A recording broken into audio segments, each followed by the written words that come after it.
It's all about the game and how you play it.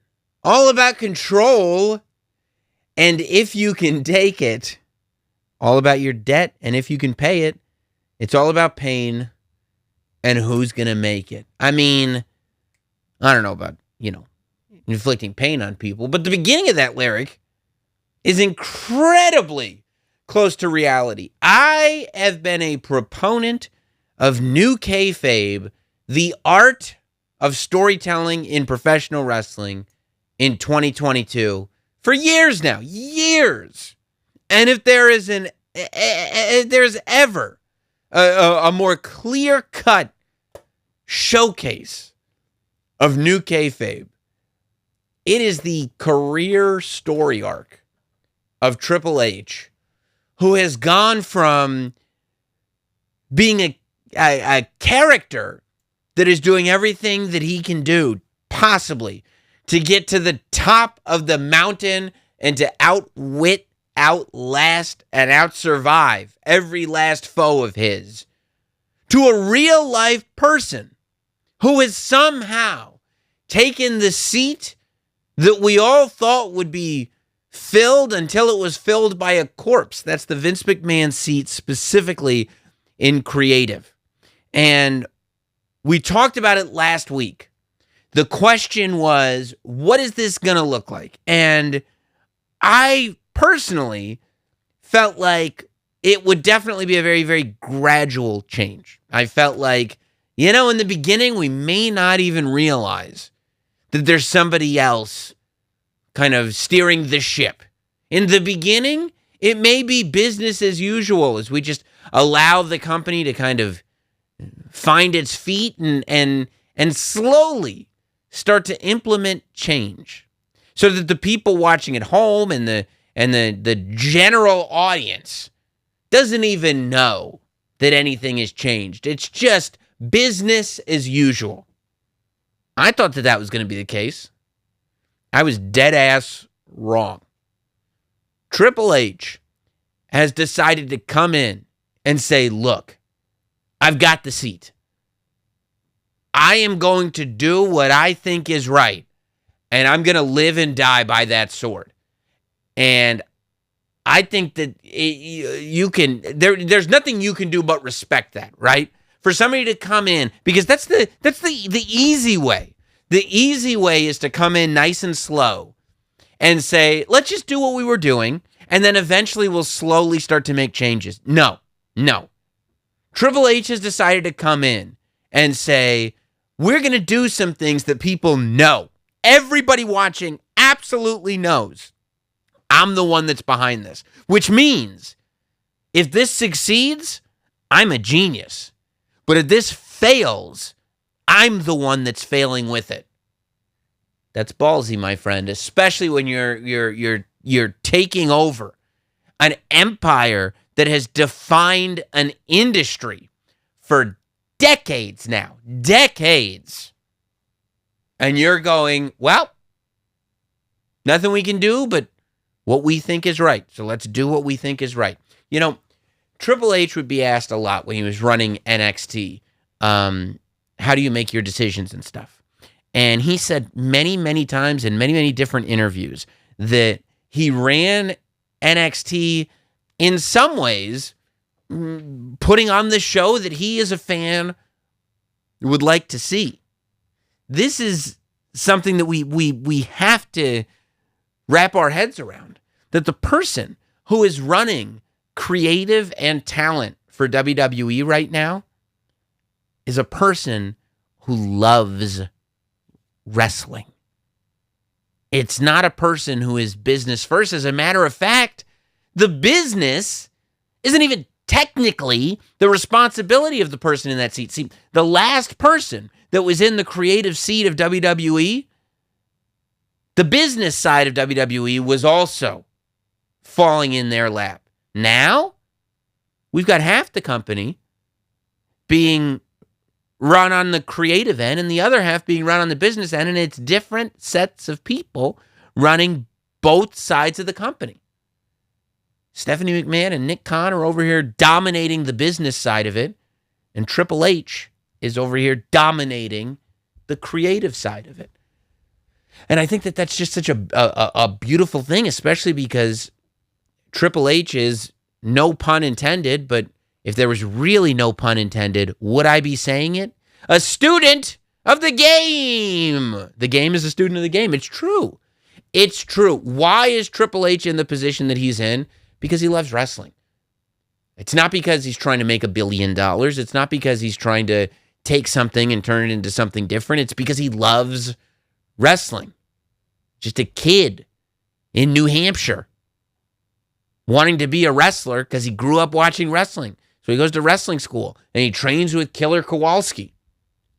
Gets a job in WCW, being let's be honest, a glorified job guy. By the end of 94, he's out here and he's a guy. He's got a name, but still, not a big star by any stretch of the imagination. He goes to WWE, he starts playing Hunter Hearst Helmsley. He just loves wrestling. He loves wrestling through and through. And he starts to eat, breathe, and sleep it. And when he gets to WWE, and I know we're starting to sound like the same thing we were saying last week, but trust me, I'm going in a different direction. When he gets to WWE, he does have the opportunity to eat, sleep, and breathe it. And why does he do that? Because he loves wrestling. We have an individual who's in charge of the show now, and there's a whole team in charge of the show, obviously. It's not one guy making every decision, and that's it. But the WWE has always run best with a buck stops here mentality. So I would imagine that Triple H probably is the buck stops here guy. That's what it felt like in NXT. Open door, open ears, hands-on, but ultimately, we know who's making the decisions, which is the way it should be, right? Because like I said in the beginning of the show, it's that way you can live and die by the decision maker. And you can trust that decision maker because you know that they're not trying to shirk responsibility on anything. Just look at what Triple H has done in, this will be 2 weeks. The day this podcast comes out, it's 2 weeks, okay? Already at the first pay-per-view, Bayley's back, but more importantly, and I don't say that that's more important than Bayley, I say more importantly to this point, Io Sky gets called up to the main roster. And by the way, people have so much faith in Triple H that I'm not hearing anybody. It's so funny. Everybody that would have at one point that was very critical of name changes is going like, you know what, Io Sky, probably better. No, I like Genius of the Sky. Io Sky's better. People are ready to give Triple H a chance. It's a wonderful thing. Io Sky shows up and Dakota Kai gets re-signed. We didn't even know she was getting re-signed. Nobody was talking about Dakota Kai getting re-signed, and she's in the building, in the stadium, walking down the aisle at SummerSlam. But he doesn't stop there.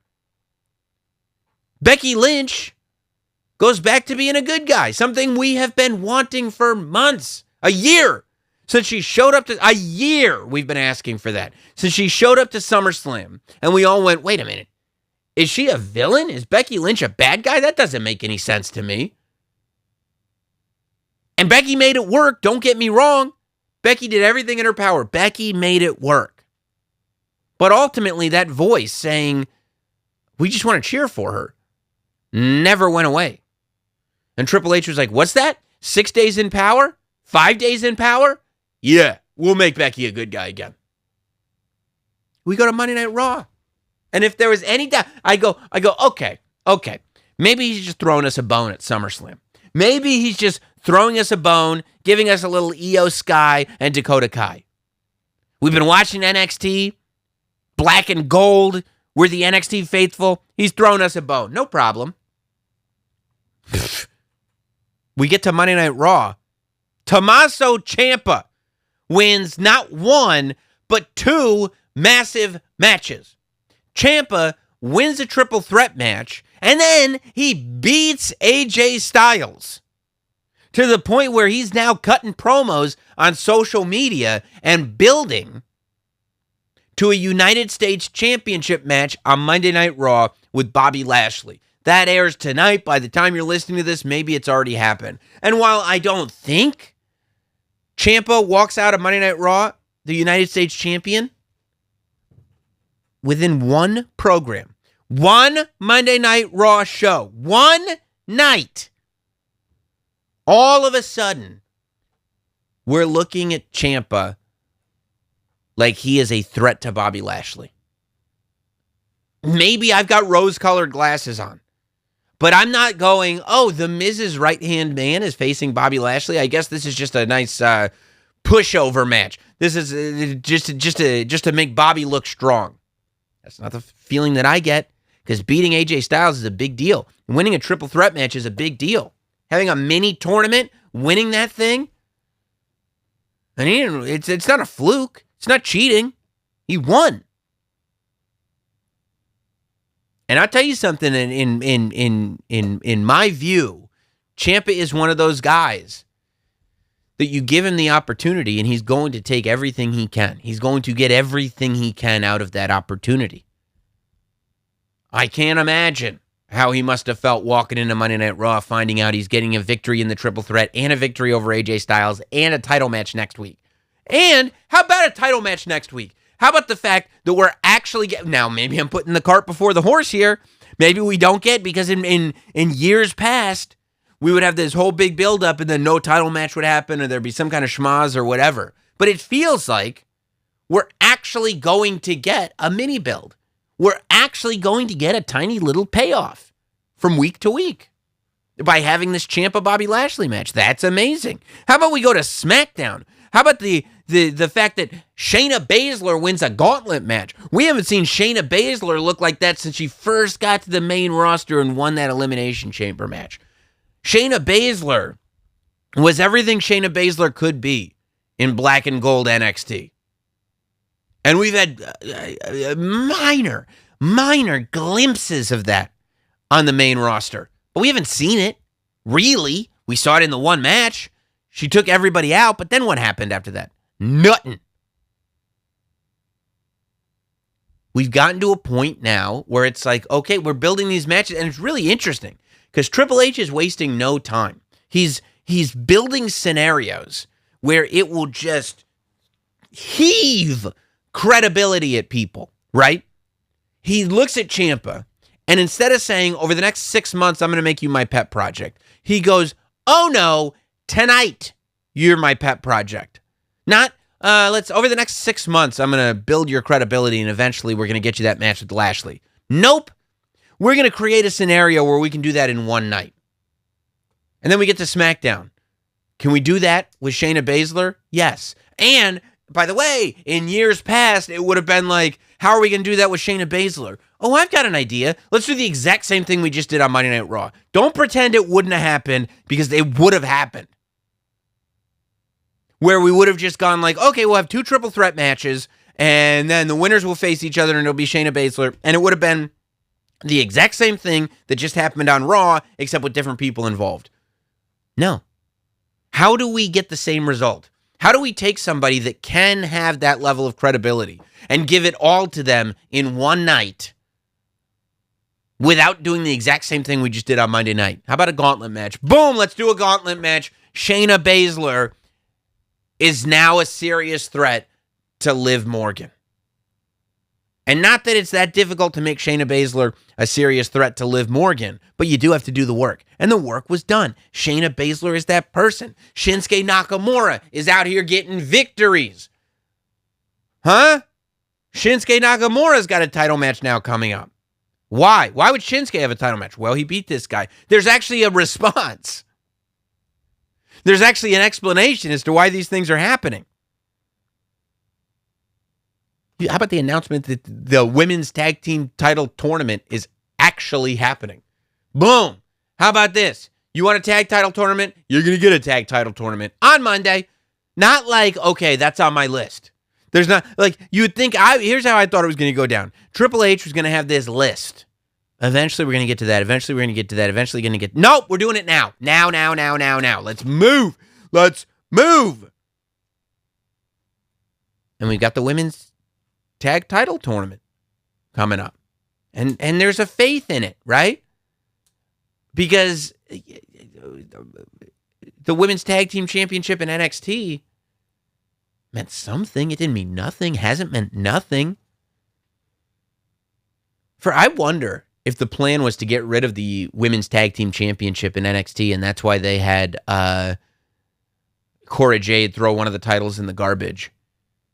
And then once Triple H took over, he completely scrapped that and said, no, let's bring it back. We'll do the Fatal 4-Way match or whatever. Maybe. Who knows?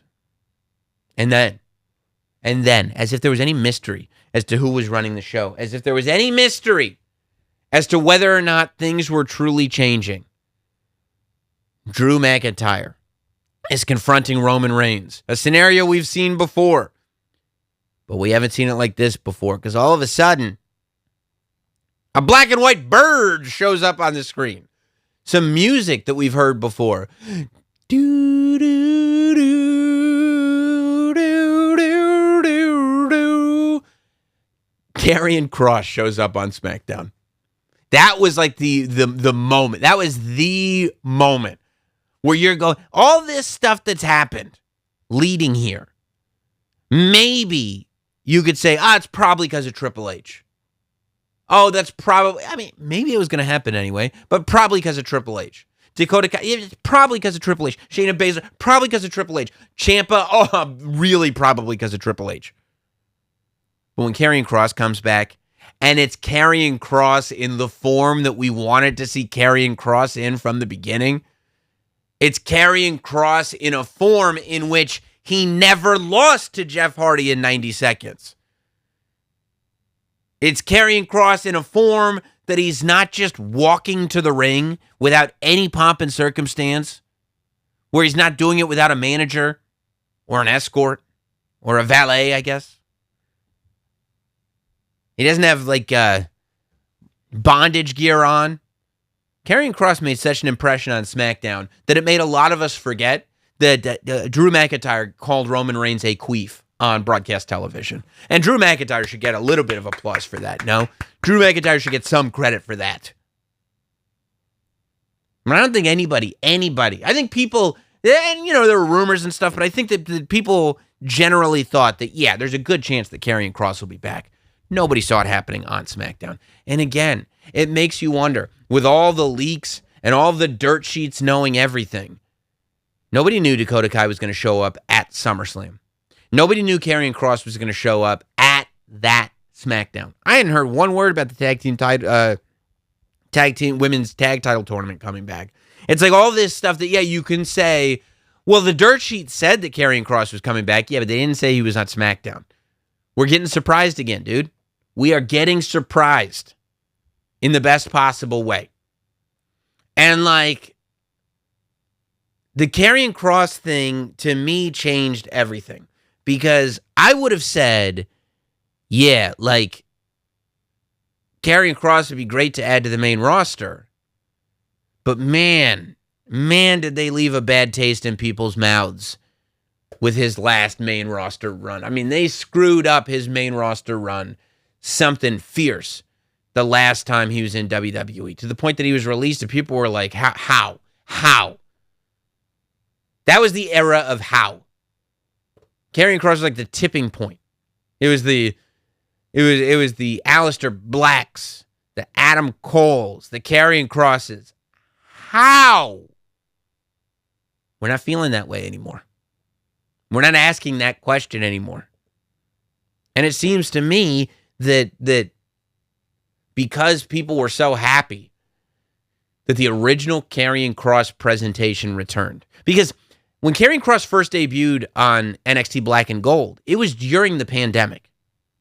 And I remember sitting there, and I probably said it on this podcast, but I remember when he first came out and the smoke was going and Scarlett was singing the lyrics of the song as it was playing, and then it started turning red and everything. I was like, man, that entrance is cool. I can't wait until that entrance is in front of people again. And it never happened.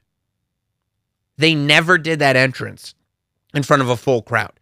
The closest they did to having that entrance in front of people was at the Performance Center. Not the same thing, especially with how much you can do, in an arena, in a stadium. Can you imagine? I think people are ready for Karrion Kross to be an entirely new entity. And there were people, I think, on SmackDown who had no idea who he was, which is probably for the best. Because when he showed up in NXT and kind of took the whole place by storm, it wasn't because Killer Kross had been such a hot indie prospect. It was because of the presentation of Karrion Kross and everything that character was. And it's like, you go, and I would have gone too. I don't know if they're gonna skyrocket him right away on the main roster. No, not enough people saw him in NXT. Well, that's true. But the person that was running NXT back then is running the main roster now. And if they can present Karrion Kross on the main roster the way they presented him in NXT, what would stop history from repeating itself? And for the love of God, I can't think of what would. I can't think of what would stop Karrion Kross from achieving those same things. And the whole thing got me to thinking, like, where else? Like, what else can we expect at this point, And I think that now, I really do think that we're looking at a moment right now. And this isn't the way the WWE is going to be forever. But I think in this moment, it appears to me that adding depth to the roster is a priority to the new regime, as it should be. And I say that because we're adding depth to the roster by adding new women, Io Sky, Dakota Kai, bringing back Bayley, elevating women like Shayna Baszler, going over to Raw, elevating people like Ciampa, new opponent for Bobby Lashley, going over to SmackDown, bringing in people like a Karrion Kross, new opponent for Roman Reigns. I mean, what happens with the Roman Reigns conversation? Because it's been happening. We have it in our Patreon Discord. Who's next for Roman Reigns at this point? Who gets you excited?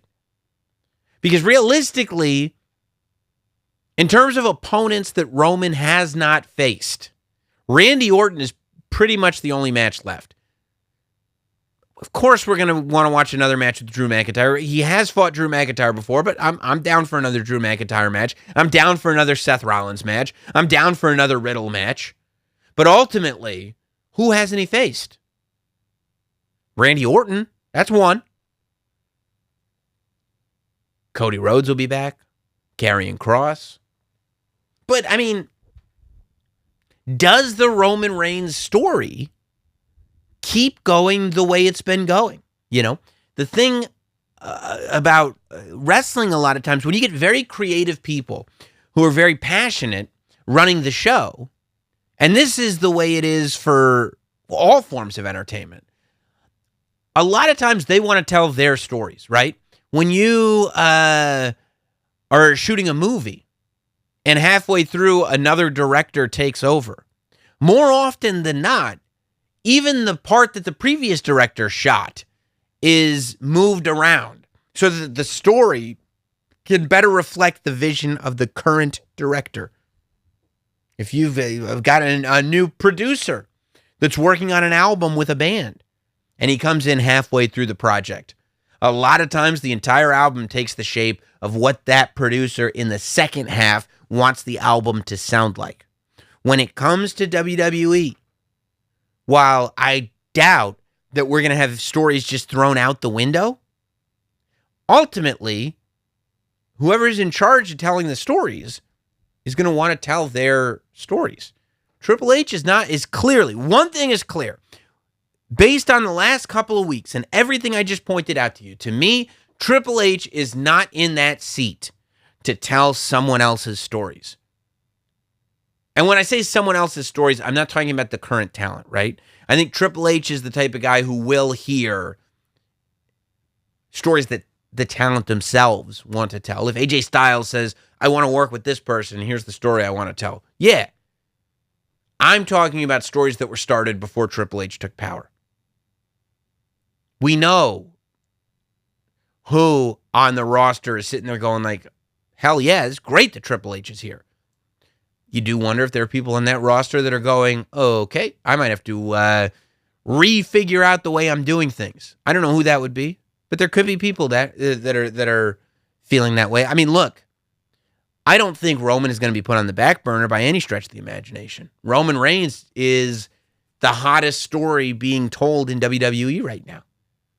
Roman Reigns is undeniable. Roman Reigns is not a Vince McMahon creation. Roman Reigns is undeniable. Roman Reigns versus Brock Lesnar, the reason the match keeps happening is because there is no bigger match in the industry right now. That said, clearly there is a move to elevate people. Maybe getting one of those titles off Roman Reigns elevates people. I don't know. I mean, I think that we're if we can learn anything from the last 2 weeks, it's that what was true then is by no reason necessarily true now. We have to rethink the way we predict and assume everything, I think. And that's a great, great thing. Look, there's some similarities, you know. I think that Vince McMahon had a reputation for kind of wanting everything to go mainstream, loving his celebrity interaction and stuff like that. I think Triple H is going to be all about bringing in people from the outside. I think people like Pat McAfee and Logan Paul are going to continue to prosper under Triple H because Triple H has always seen the value of bringing people in from the outside. Hell, the only reason Pat McAfee is in the position that he's in is because of two people, Michael Cole and Triple H. I was there for it. I saw it. And yes, of course, Vince McMahon saw it and was like, hell yeah, this is great. But ultimately, Triple H was like, what if we could get this guy on our pre-shows? What if we could get this guy to actually wrestle a match? Triple H was the one who put him on commentary when that plane was stuck and NXT took over SmackDown. Triple H called Pat McAfee and said, hey, what do you think of doing commentary tonight? Triple H and Stephanie McMahon are they're the ones shaking hands with Logan Paul. I think, you know, Triple H was on Logan Paul's podcast this week. You know, that ain't changing. All right. This whole idea that Triple H wants to do away with sports entertainment and make it pro wrestling. Sports entertainment and pro wrestling are the same thing. It's the same thing. I think Triple H is not. Triple H is aware of that. I think that's the difference. That maybe Vince McMahon saw sports entertainment and pro wrestling as two separate things, and he was doing sports entertainment. I think Triple H sees that sports entertainment and pro wrestling are the same thing. And there's no reason. I think Triple H is a guy who is not doing a wrestling show trying to not do a wrestling show. Triple H is a guy who is doing a wrestling show who is very comfortable with the fact that it's a wrestling show, and he wants it to be the greatest wrestling show of all time. So, what do I think is going to happen? Now that we've seen how Triple H is leading, well, besides people like Logan Paul and Pat McAfee absolutely flourishing, and when I say flourishing, I mean they're going to be incorporated into it. I feel like there's going to be an even more of getting guys like that and incorporating them into this thing. I think that Triple H is very aware of attaching the WWE brand to people who have strong personal brands like McAfee, like Logan Paul, like Bad Bunny, and how good that is for business. But in terms of more specifically, like who might come back, I absolutely think the Fiend Bray Wyatt's on his way back. 100% of me thinks we're seeing the Fiend again, if only because every wrestling fan I know wants him back. It's a very interesting time, man. I talk to a lot of wrestling fans, and a lot of people, you know, everybody knows I'm a wrestling fan. So even people who I know, you know, personally, that aren't necessarily the biggest wrestling fans in the world, when they see me, if they want to talk about wrestling, they know they can talk about wrestling with me. And for the first time in a long time, the conversation is dominated by WWE, right? AEW has been a topic of conversation for a long time because they're the new kids on the block. But somehow, the evil empire themselves, WWE, has this new, fresh coat of paint and has got the world talking. Because I think that even if they're not watching every minute of every show, word is getting around that Triple H is making it known that he's the man. And every wrestling fan that I talk to, every wrestling fan that I see on Twitter, everyone wants Bray Wyatt back. The minute Bray Windham says anything, it's trending. He posted a thing on social media yesterday. He wrote, "Wrestling is not a love story. It's a fairy tale for masochists, a comedy for people who criticize punchlines, a fantasy most can't understand, a spectacle no one can deny. Lines are blurred, heroes are villains, budgets are cut. Business is business. But it can also be a land where dead men walk, where honor makes you elite, where demons run for office and rock bottom is a reason to rejoice. Woo! It's an escape. A reason to point the blame at anyone but yourself for 2 to 3 hours. An excuse to be a kid again, and nothing matters except the moment that we are in. Wrestling is not a love story. It's much more. It's hope. And in a world surrounded in hate, greed, and violence, a world where closure may never come, we all know a place that has hot and cold hope on tap, for better or for worse." This is poetry, my friend. This is absolute poetry. I mean, there's so much in there. Of course, Dead Men Walk, The Undertaker, honor makes you elite. We're talking Ring of Honor. We're talking AEW. Demons run for office. We're talking about good old Mayor Kane. Rock bottom is a reason to rejoice. We're talking about The Rock. Woo! And rock bottom is a reason to rejoice. Of course, we're talking about both, the lowest of lows, which wrestling brings, and the fact that, taking a rock bottom means that you're in the biggest match of your career. You could say that when Bray Wyatt had that altercation with The Rock, in the moment, it was the greatest thing ever. And coming off of it, it was the worst thing ever. He says, woo. He talks about it being an escape. 2 to 3 hours, that means Raw is on the table. And I think that WWE is a place that has hot and cold hope on tap. WWE is a dream factory, dude. And it becomes a place where it can give you nightmares as well. I don't think that this is Bray Wyatt's way of telling us that he's definitely coming back like this week. But if The Fiend showed up on Raw tonight, I wouldn't be shocked. I'm telling you, he's coming back, dude. Triple H is in fan service mode. People love Karrion Kross in NXT. Boom, back. Like, for no other reason than because it's cool. That's why things are happening. For no other reason than because they're cool. And it is so amazing to have a WWE where things are happening because it's cool. I think there's a good chance Johnny Gargano comes back.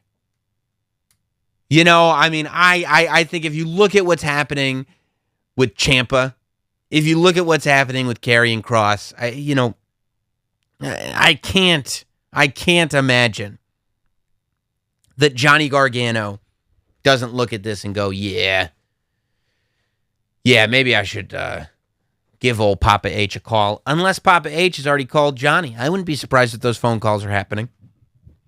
I don't know in what context you bring Johnny back. Do you have Ciampa beat Bobby Lashley and have Johnny Gargano show up? Do you run a risk, by the way? At some point, this is all fun right now, but is there a point where you run a risk of making it too much like NXT? Maybe that's where The Fiend is a good thing, in the sense that Bray Wyatt was in NXT. I don't think he's black and gold, even though that was black and gold. Bray Wyatt was not TakeOver era NXT, and I think black and gold is usually associated with TakeOver era NXT. But The Fiend is not NXT. The Fiend is a main roster creation. And The Fiend is, I think, the character that needs to come back. And I think that would be a good thing. I think that what you don't want is it to feel like Triple H is just bringing back all his NXT people. I think what you want it to feel like is Triple H, and it does right now, is Triple H is righting wrongs. Karrion Kross is not back because he was great in NXT. Karrion Kross is back because he should have been great on the main roster. Shayna Baszler did not win the gauntlet match because she was great in NXT. Shayna Baszler won the gauntlet match because she should have been winning gauntlet matches the entire time. Ciampa didn't win his opportunity at the United States Championship because he was great in NXT. He won it because he should have been a main roster star a long time ago. And I think that that's the way you've got to look at it. That we're not rebuilding black and gold. And I think that the entire time, you know, they said that NXT 2.0 was changing because they were going to bring it back to be developmental. I think Triple H always saw NXT as developmental. I think Triple H was always building stars that he intended to be stars on the main roster. I think he and Vince McMahon just saw things differently. And it became difficult because Triple H's creative vision was not matched on the main roster, so it became very difficult to train people for a vision that you didn't have because it was somebody else's vision. Now it's a different case. Thanks for listening. Follow at Notsam on Twitter, Instagram, Facebook, and YouTube. Rate, review, and subscribe. This has been Notsam Wrestling.